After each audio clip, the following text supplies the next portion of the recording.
ထိုင်းဘက်ငွေ၅ဘက်ကနေပြီးတော့80တိပဲရှိတဲ့ညီမဆိုင်လေးဆိုင်ရှင်ကလည်းသဘောကောင်းပြီးတော့အရန်ဖော်ယူတဲ့ထိုင်းမလေးညီမစားကြတွေဖြင့်ထိုင်းစားကြတွေပါရတဲ့ဆိုင်လေးနေဘက်ရောညနေဘက်ရောအေးဆေးနဲ့စားလို့ရတဲ့ဆိုင်လေးအားလုံးပဲမင်္ဂလာပါကျွန်တော်ဒီနေ့သွားမယ့်နေရာကတော့ကျွန်တော်တို့ကိုပန်ကန်ကျော်မှာရှိတဲ့မြန်မာဆိုင်လေးတစ်ဆိုင်ကိုသွားမှာဖြစ်ပါတယ်ဒီဆိုင်မှာထိုင်းဘက်ငွေ100လောက်ရှိအောင်နဲ့ဘဲဝမ်အောင်စားလို့ရပါတယ်တပတ်တိုင်းစီရဲ့ပုံဝင်မှုကလည်းများပြီးတော့အရန်တန်ပါတယ်ဆိုင်ကမနေ့7:00နာရီဖြစ်တယ်ဆိုပေမဲ့ကျွန်တော်တို့အေးရထောင်းထောင်းကြားတဲ့သူတွေအတွက်တော့မနေ့စာအေးဆေးလာစားလို့ရပါတယ်အကြိုက်ဆုံးကတော့မိုဟင်က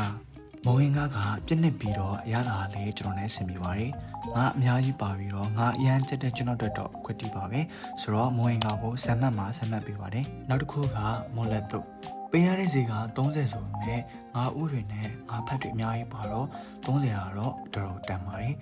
ရတာကတော့အချင်းဘက်ကိုနည်းနည်းတော့ကျွန်တော်ကြိုက်မှုတဲ့အတွက်ဆမ်မတ်မှာရှင်းမှတ်ပေးပါတယ်ဒါပေမဲ့အကုန်ကုန်သွားပါတယ်နောက်တစ်ခုကတော့ပဲကျော်ရီဆိုအချိန်နဲ့တိတ်မစားတဲ့ကျွန်တော်တို့တော့ရတာတော့မဆိုပါဘူးစားလို့ဆင်ပြပါတယ်ဒါပေမဲ့ကျွန်တော်အကြိုက်မှုတော့ဆမ်မတ်မှာရှင်းမှတ်ပေးပါမယ်အချိုပွဲအနေနဲ့ဘာရလဲဆိုတော့မော်လက်ဆောင်ရဲ့အရသာကတော့ကျွန်တော်နဲ့ကွက်တီဖြစ်ပါတယ်ချိုစစ်စစ်လေးနဲ့အရန်တောင်းလို့ကောင်းပါတယ်ဒါကြောင့်ဒီဇိုင်းကိုလာစားပြီးဆိုရင်အချိုပွဲအနေနဲ့မော်လက်ဆောင်ကတော့မပြတ်မနေကိုစားသင့်ပါတယ်မနက်စာကတော့စားလို့ပြပါပြီဘယ်လဲဝါပါပြီဒီဇိုင်းမှာအင်ကအမမစားဘူးတဲ့အတွက်အမကိုခေါ်ပြီးတော့တခါပြန်လာစားပါတယ်ဘာတွေမှာစားလဲဆိုတော့ရှက်ရှင်မူတီကအရသာကချစ်ချင်းဆက်ဆက်လေးနဲ့တော်တော်ကိုစားကောင်းပါတယ်ကျွန်တော်အကျဲတွေ့ပါတယ်ဆိုတော့ရှက်ရှင်မူတီကိုဆမ်မတ်မှာဆမ်မတ်ပေးပါတယ်နောက်တစ်ခုကရခိုင်မူတီ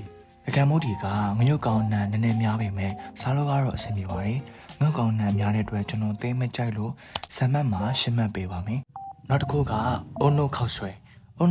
ကနည်းနည်းလေးအလေးရတာဘက်ကိုသွားတော့တံမြားလေးညှစ်ထည့်ပြီးတော့စားလိုက်တယ်တံမြားလေးညှစ်မလွန်သွားလို့တော်တော်လေးချင်သွားတယ်ဆိုတော့ကျွန်တော်တို့ကတော့အုံနှုတ်ခောက်ဆွဲကတော့အဆင်မပြေဘူးဆိုတော့အုံနှုတ်ခောက်ဆွဲကဆမ်မတ်မှာ9မှတ်ပေးပါတယ်နောက်တစ်ခုကလက်ဖက်တုပ်ကအားလုံးသိတဲ့အတိုင်းအရသာကတော့လက်ဖက်တုပ်အရသာပါပဲစားလို့အဆင်ပြေပါတယ်ကျွန်တော်လည်းကြိုက်ပါတယ်ဆမ်မတ်မှာဆမ်မတ်လုံးပေးပါတယ်ဝတ်သားတုတ်ကလည်းတခြား9ဘတ်တင်နဲ့နည်းနည်းကြီးတဲ့ထဲမှာပါပါတယ်စားလို့ကလည်းအဆင်ပြေပြီးတော့တန်ပါတယ်ဆမ်မတ်မှာ9မှတ်ပေးပါတယ်စားလို့လည်းပြီးပြီးဘိုက်လည်းဝါပြီဆိုတော့အိမ်ပြန်ခါနီးတထင်းမကိုနှုတ်ဆက်ခဲ့ပါတယ်အားလုံးကိုနှုတ်ဆက်ပါတယ်ဘိုင်